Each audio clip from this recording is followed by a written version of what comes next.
Poursuivons notre aventure sur la connaissance de soi et l'autonomisation de l'être, basée sur les enseignements et le livre exceptionnel de Rav Itamar Schwartz. Jusqu'ici, nous dit le Rav, on a expliqué de manière très générale les raisons pour lesquelles l'homme doit se connaître. Et nous avons touché un point jusqu'ici. Cette connaissance de soi est nécessaire pour servir son Créateur et pratiquer les mitzvot. Cependant, l'exercice de l'étude de la connaissance de soi est souvent accompagné de difficultés non négligeables. Cela parce que l'ordre et la clarté de cette étude de la avoda nafshit, du travail de son être, n'est pas comme l'étude de la pratique de l'exercice actif, de la avoda ba'asit.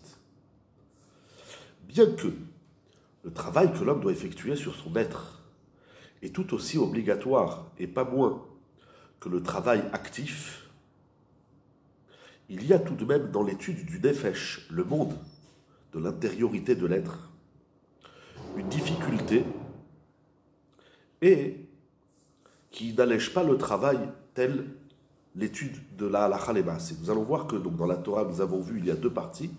La partie active, le travail actif, la pratique des mitzvot de la Torah, et il y a le travail du nefesh. Mais l'étude du nefesh n'est pas aussi claire que l'étude de la halakha. C'est-à-dire, nous dit le Rav, pour ce qui est de la avoda ba'asit, les maîtres ont ordonné le Talmud. Vient après le Talmud tous les livres des décisionnaires depuis des millénaires, jusqu'aux décisionnaires contemporains, avec des structures, des définitions et le sens des mitzvot clairs, des règles, des détails, et dans le moindre détail de chaque halakha, de chaque mitzvah, nous avons une multitude de livres. Nous avons une bibliothèque qui est très riche dans la pratique de la Torah et des mitzvot. Tous ces livres sont ordonnés, sont clairs, sont structurés, et ils travaillent des sujets, tout ça, comme le Shulchan Aruch et ses commentaires. Donc, c'est-à-dire que dans l'étude de la halakha, de la pratique de la Torah et des mitzvot, on a une richesse d'ouvrages, de sfarim, qui nous permettent de trouver sur n'importe quel sujet, sur le moindre sujet de la Torah, des livres entiers sur la pratique de la halakha, qui va structurer, expliquer, commenter, rentrer dans le moindre détail et les moindres questions et les questions modernes, etc. Tout ça, ça existe, tout ça est clair. En particulier, de nos jours, où les libraires sont remplis de livres de halakha qui traitent de multiples et nombreux sujets de halakha, au point que chaque homme et chaque femme qui désirent pratiquer la Torah de façon correcte selon la halakha, ils peuvent facilement trouver des livres qui parlent sur les mitzvot. Et ainsi, on peut servir à Kadosh Baruch Hu, notre Créateur, dans la partie de la avoda ba'asit, du travail actif. Et, comme dit le Rav, Alvaï Sheliz Kedekar, et bien sûr, c'est un souhait que nous puissions pratiquer correctement dans le moindre détail la halakha.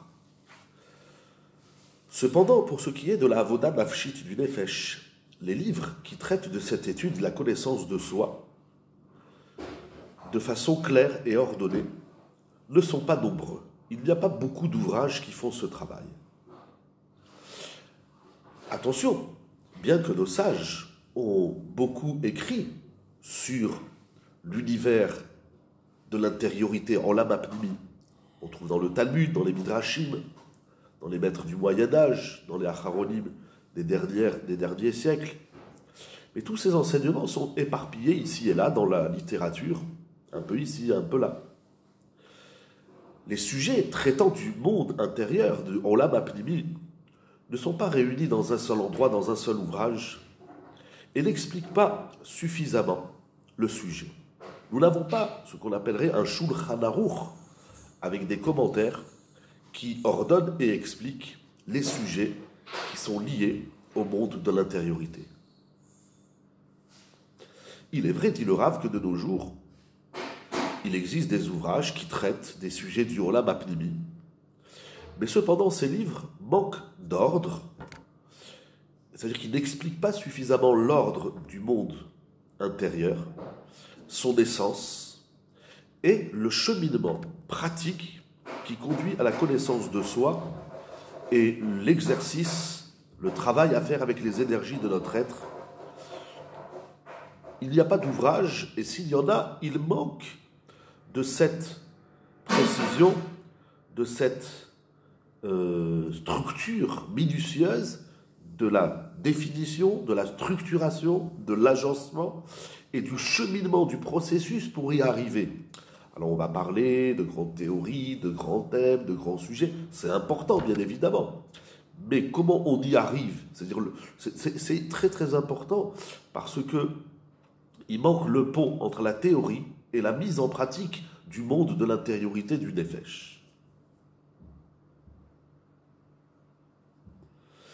Ce phénomène rend la tâche plus difficile pour l'homme, pour étudier le monde de l'intériorité de manière générale et sur lui-même de façon singulière.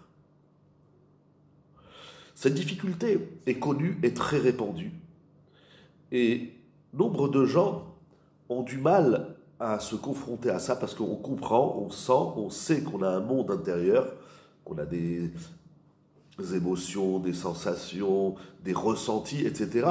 Une neshama, un nefesh, neshama, nefesh, ruach, neshama, chayar, yechida, tout ça on sait, mais on sait peu, on sait pas assez, mais même si on le sait bien, il nous manque le pont et le cheminement pour mettre en pratique, pour mettre en lumière, déjà de manière générale, mais même de façon particulière, comment moi je vais comprendre, découvrir et mettre en pratique mon nefesh.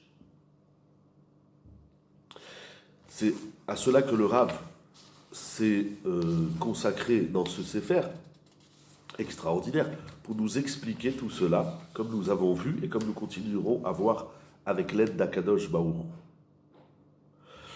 En plus de cette absence, de cette lacune des ouvrages existants, donc, qui manquent de définition, de structuration, d'ordre et d'expliquer le derer. J'ouvre une petite parenthèse pour ma part. Celui qui a fait énormément ce travail, c'est Rav Wolbe, on le voit dans ses livres, à l'Échour, c'est très clair, et il explique aussi comment on met en action. Mais Rav Wolbe, Alav Shalom, reste assez singulier dans ce travail. Il y a des élèves à lui qui continuent dans ce sens, mais c'était le premier de ces dernières décennies, et peut-être même dans l'histoire, d'avoir fait un travail de nous expliquer les grands théorèmes de l'intériorité de l'être et de leur mise en pratique. Mais ceci, bien évidemment, avec toute la grandeur et la puissance et la profondeur de Rav Wolbe, il y a encore beaucoup à dire. C'est le travail auquel Rav Schwartz s'est consacré. C'est très important, c'est vital, c'est chidouchique, c'est profond. Et c'est surtout, encore une fois, ce que j'appelle ce pont entre le mental et l'action, entre l'esprit et le corps. C'est fondamental. C'est l'œuvre de Rav Schwartz dans tous ses livres. La série des livres Da et la série des livres Bilvavi, et maintenant la série des livres Arbaï et Sodot, qui sortent par différentes institutions en Eretz Israël, qui travaillent les livres du Rav et Sachita pour la mettre en pratique à travers des livres qui sont extraordinaires. Il y en a plusieurs. Là, nous travaillons encore une fois à Karatzmit Ve'atzmat Hanefesh. Et donc, en plus de ça, ce phénomène entraîne, ce manque, cette absence d'ouvrages qui font ce travail, entraîne les gens à des erreurs de hashkafa, c'est-à-dire de prise de conscience, et les erreurs sont nombreuses. Ça veut dire, étant donné qu'il manque des ouvrages de travail, de travaux pratiques sur le nefesh, sur la connaissance du soi, l'autonomisation de l'être et la mise en pratique de tout cela, le découvrir, le mettre en lumière et le mettre en pratique, étant donné qu'il manque des ouvrages, alors chacun il se fait un petit peu ses idées, et ceci va conduire à de nombreuses erreurs. Le Rav, il va compter 3 erreurs qu'il décrira, qui nous permettra de comprendre quelles sont les erreurs qu'on fait malheureusement à cause du manque de clarté et de méthode selon la Torah pour accéder à tout ce monde magnifique, l'univers du soi.